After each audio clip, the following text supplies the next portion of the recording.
Hey, good morning, everyone. Morning warm up.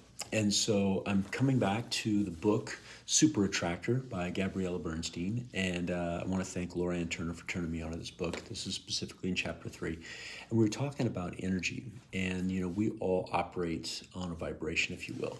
And the question is, are you vibrating within the energy that's positive to you to allow you to go to where you get to where you want to go and engage with other people, right? And she was talking about energy blockers.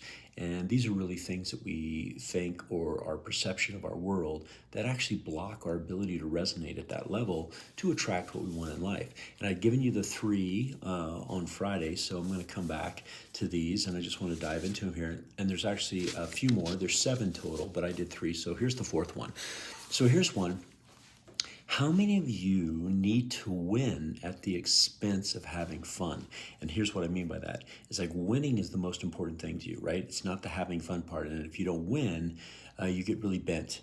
And that is a form or a lack in your ego. And what that means is that you have identified as the person who has to win in order to feel good about yourself. And that's not a good place to be. The next one is fearing rejection, no matter what it is, right? And so you get to this point where you just mold and bend to other people because you don't want to be rejected.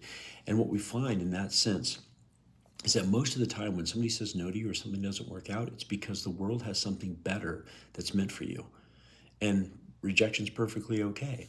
The next one, this one is I need more. I never feel like I have enough. It's a mentality of just not having enough. And you see these people and they're just never happy. They get something and then they want something more. And you can see this actually a lot with children, right? So for example, if I give a young child a wooden spoon, right?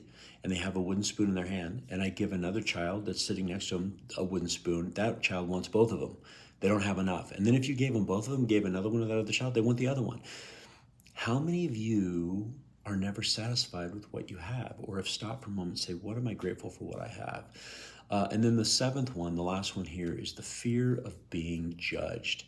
And the problem with the being judged or the fear of not reaching out is it keeps us small, right? And what happens is we miss opportunity. I just did a talk last week to a room of adults, and I had asked them all write down something right now that in their life isn't going the way they wanted it. If they put time and energy and focus to it, that they could get closer to making it happen.